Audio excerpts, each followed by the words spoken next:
Hello students, very good morning.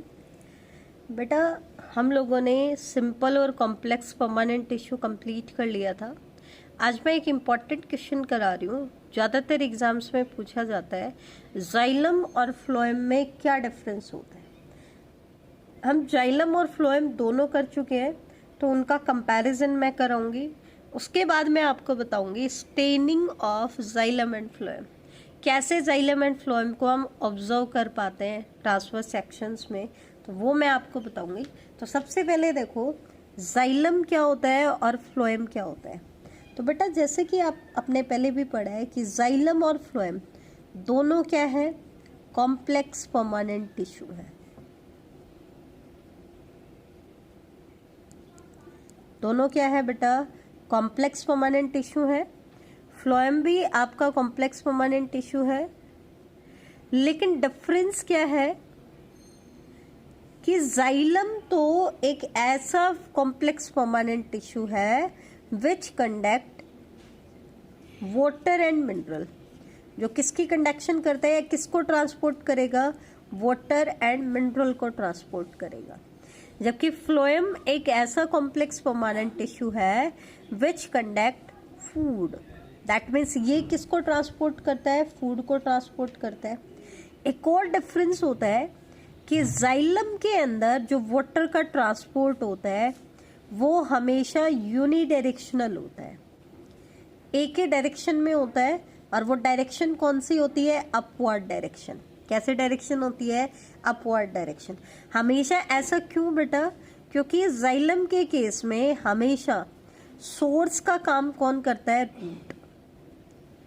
Source किसे कहते हैं, जो उस चीज को सप्लाई करेगी।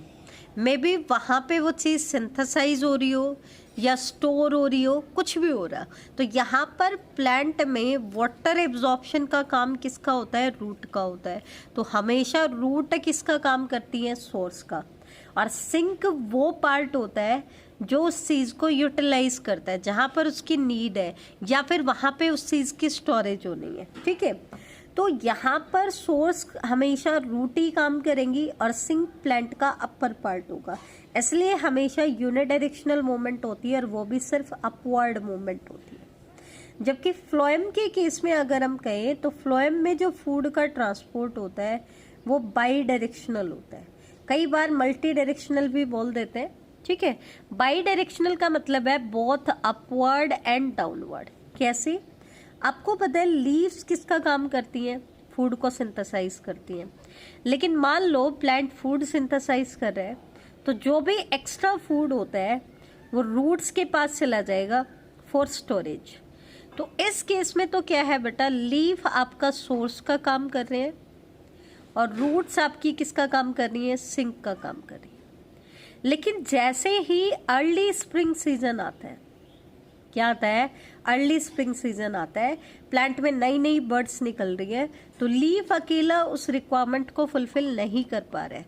तो उस केस में इन्हीं रूट से जो फूड होता है वो अपवर्ड डायरेक्शन में मूवमेंट करता है। पहले डाउनवर्ड हो रही थी, अब वो अपवर्ड में जा रहा है, बर्ड्स की तरफ या ब्रांचेज जो निकल रही है उनकी तरफ। तो इस केस में रूट्स ने अब किसका काम किया, सोर्स का। तो देखो, एक सिचुएशन में ये काम कर रही है सिंक का, दूसरी में काम कर रही है सोर्स का। तो इनका फंक्शन क्या हो गया, रिवर्स हो गया। तो यहाँ पर सोर्स सिंक रिलेशनशिप क्या होता है, वेरिएबल होता है, वेरी करता है। किसी सिचुएशन में वो सोर्स का काम कर रहा है, किसी में किसका काम कर रहा है, सिंक का काम कर रहा है। इसलिए यहाँ पर बाई डायरेक्शनल मूवमेंट होती है, that means upward and downward दोनों मूवमेंट होती है। या कई बार हम मल्टी डायरेक्शनल भी बोल देते हैं। क्यों बोल देते हैं कि सिर्फ मेन कंडक्टिंग चैनल की बजाय लिटरल मूवमेंट भी होती है, तो बोल देते हैं मल्टी डायरेक्शनल। ठीक है, अब बात आती है तीसरे डिफरेंस की कि मेन कंडक्टिंग चैनल कौन बनाता है। पहले कंपोनेंट्स देख लेते हैं। तो जाइलम के कंपोनेंट्स की अगर हम बात करें, ये क्वेश्चन कई बार पूछा जाता है कि जाइलम के कंपोनेंट्स कौन कौन से होते हैं। तो हमने पढ़ लिया है कि इसके 4 कंपोनेंट हैं। सिमिलरली फ्लोएम के भी 4 कंपोनेंट हैं, लेकिन कंपोनेंट तो डिफर करते हैं। कैसे, इसके कंपोनेंट हैं ट्रैकीड्स, वेसल्स, जाइलम पैरेन्काइमा,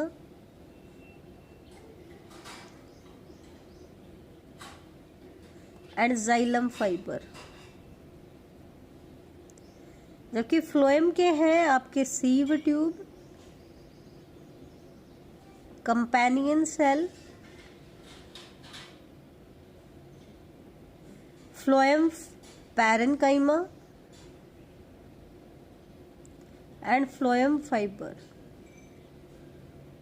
एक तो डिफरेंस हो गया इनके कंपोनेंट में कि कौन कौन से कंपोनेंट है। दूसरा डिफरेंस हो जाता है कि किस में कौन सा कंपोनेंट लिविंग है और कौन सा डेड है। तो आपको पता है जाइलम जो है ये तो डेड कंडक्टिंग टिश्यू है, इसके ज्यादातर टिश्यू डेड है, किसको छोड़कर?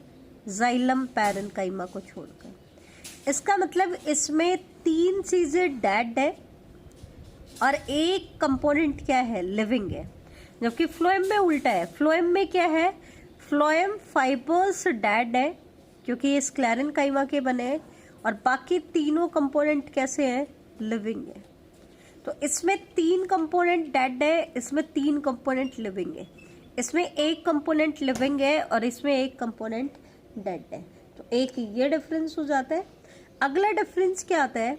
जाइलम में तो मेन कंडक्टिंग चैनल कौन बनता है? मेन कंडक्शन का काम कौन करता है? तो जाइलम के केस में तो मेन कंडक्टिंग चैनल, या इसको हम ट्रैकियरी एलिमेंट भी बोलते हैं, उसका काम कौन करते हैं? ट्रैकीड्स एंड वेसल्स दोनों मिलकर के करते हैं। जबकि जाइलम पैरेन्काइमा लिटरल कंडक्शन में हेल्प करेगा और जाइलम फाइबर मैकेनिकल स्ट्रेंथ देंगे। तो मेन कंडक्टिंग चैनल का काम कौन कर रहा है? ट्रैकीड एंड वेसल बोथ। जबकि फ्लोएम के केस में मेन कंडक्टिंग चैनल का काम करेगा सिर्फ सीव ट्यूब। कंपेनियन सेल उसको कंपनी देंगे लेकिन मेन कंडक्टिंग चैनल का काम नहीं करेंगे। फ्लोएम पैरेन्काइमा लेटरल कंडक्शन में हेल्प करेगा और फ्लोएम फाइबर मैकेनिकल स्ट्रेंथ देंगे। तो ये था हमारा डिफरेंस जाइलम और फ्लोएम में, इंपॉर्टेंट डिफरेंस है। अब हम आते हैं staining of xylem and phloem. Staining मतलब उसको कलर देना है, क्योंकि जब हम माइक्रोस्कोप में इनको ऑब्जर्व करेंगे तो अगर ये कलर ले लेंगे तो ये इनको हम क्लियरली ऑब्जर्व कर पाएंगे, और अगर हमने इनको स्टेन नहीं किया, डाई से ट्रीट नहीं किया, तो हम इनको क्लियरली ऑब्जर्व नहीं कर पाएंगे क्योंकि ट्रांसपेरेंट होंगे। ठीक है, तो किसको किससे स्टेन करें उसके लिए हमें ज़रूरी है कि किसकी वॉल कैसी है। तो एक चीज़ ध्यान रखना, फ्लोएम की जो सेल्स होती हैं, लिविंग सेल्स होती हैं ना इसकी ज़्यादातर, तो इसकी जो सेल्स होती हैं इनकी वॉल थिन होती है और इनमें मोस्टली प्राइमरी सेल वॉल ही होती है। कैसी सेल वॉल होती है? प्राइमरी सेल वॉल होती है। जबकि जाइलम की जो सेल्स होती हैं इनके केस में थिकनिंग ज़्यादा होती है। इनमें प्राइमरी और सेकेंडरी दोनों तरह की वॉल्स होती है। प्राइमरी वॉल भी होती है और साथ में सेकेंडरी वॉल भी होती है। आपको पता है जाइलम को हम क्या कहते हैं? डेड कंडक्टिंग टिश्यू कहते हैं। उसका कारण ही क्या है कि इनकी वॉल क्या होती है? थिक होती है। प्राइमरी और सेकेंडरी वॉल्स दोनों प्रेजेंट होती हैं। अब क्वेश्चन आता है कि इनको स्टेन करने के लिए हम कौन सी स्टेन यूज करें, कौन सी डाई यूज करें। तो मैं आपको बता दूं, सबसे इम्पॉर्टेंट हम यूज करते हैं सैफ्रेनिन। सैफ्रेनिन जो होती है ये रेड कलर की डाई होती है, ठीक है। और दूसरी डाई होती है फास्ट ग्रीन। एक और डाई अगर आप हायर लेवल पे जाओगे तो हम एक और यूज कर लेते हैं टॉल्यूडीन, टॉल्यूडीन ब्लू। अब कौन सी डाई किसके लिए हम यूज करते हैं और वो कैसा कलर देती है, तो ये मैं आपको बता दूं। जो सैफ्रेनिन डाई होती है ये स्टेन करेगी जाइलम को, और जब हम जाइलम, जैसे प्लांट का स्टेम का सेक्शन है उसमें हमने सैफ्रेनिन डाल दिया और फास्ट ग्रीन डाल दिया, तो आपका जाइलम ले लेगा सैफ्रेनिन स्टेन को, और जाइलम कैसा दिखाई देगा? ब्रिलियंट रेड कलर का दिखाई देगा। जाइलम कैसा दिखाई देगा? ब्रिलियंट रेड कलर का दिखाई देगा।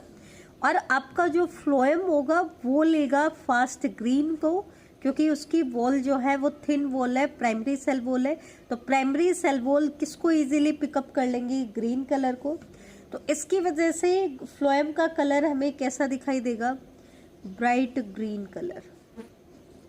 तो ध्यान देना, अगर हम काउंटर स्टेनिंग कर रहे हैं, 2 स्टेन से उसको स्टेम के सेक्शन को स्टेन कर रहे हैं, सैफ्रेनिन और फास्ट ग्रीन से, तो इसके केस में फ्लोएम हो जाएगा आपका ब्राइट रेड कलर का, क्योंकि फ्लोएम लेगा सैफ्रेनिन स्टेन को, और आपका जाइलम फ्लोएम हो जाएगा ग्रीन कलर का, क्योंकि वो आपका फास्ट ग्रीन स्टेन को लेगा, क्योंकि उसकी वॉल थिन होती है, और जाइलम आपका लेगा सैफ्रेनिन स्टेन को, वो हो जाएगा बेटा ब्राइट रेड कलर का। अब एक आता है टॉल्यूडिन ब्लू। टॉल्यूडिन ब्लू जो होता है ये दोनों के लिए यूज होता है, जाइलम को भी स्टेन कर देगा और फ्लोएम को भी, लेकिन इनके कलर में डिफरेंस आता है। फ्लोएम और जाइलम के कलर में क्या डिफरेंस आता है, जाइलम को तो ये स्टेन देगा ब्लू कलर, इसकी वजह से जाइलम कैसा दिखाई देगा, ब्लू या फिर ब्लू ग्रीन कलर का दिखाई देगा। जबकि फ्लोएम, क्योंकि जिसके अंदर सिर्फ प्राइमरी वॉल होती है, वो हमें दिखाई देगा पिंकिश पर्पल। बट टॉल्यूडिन ब्लू जो है डिफरेंशियल स्टेनिंग शो करता है जाइलम और फ्लोएम के केस में, मतलब स्टेन तो एक ही है, लेकिन जाइलम इसका कलर अलग शो करेगा, फ्लोएम इसका कलर अलग शो करेगा। और इसका कारण क्या है, क्योंकि जाइलम की वॉल थिक है, उसमें प्राइमरी और सेकेंडरी वॉल्स दोनों है, तो ज़्यादा स्टेन को लेता है, तो वो दिखाई देता है ब्लू और ब्लू ग्रीन कलर का। और फ्लोएम, क्योंकि इसकी वॉल सिर्फ प्राइमरी वॉल होती है, तो ये दिखाई देता है पिंकिश पर्पल कलर का। ठीक है बेटा, तो ये था हमारा आज का टॉपिक, इम्पॉर्टेंट टॉपिक है, जाइलम एंड फ्लोएम का डिफरेंस मैंने आपको कराया है। नेक्स्ट लेक्चर में अब हम शुरू करेंगे टिश्यू सिस्टम। ठीक है, क्योंकि ये पार्ट हमारा कंप्लीट हो गया है, हमने मेरिस्टेमेटिक टिश्यू कर लिए, परमानेंट टिश्यू कर लिए, अब अगला पार्ट आता है इसमें टिश्यू सिस्टम। तो कल से हम नेक्स्ट लेक्चर से हम टिश्यू सिस्टम को डिस्कस करेंगे। थैंक यू बेटा।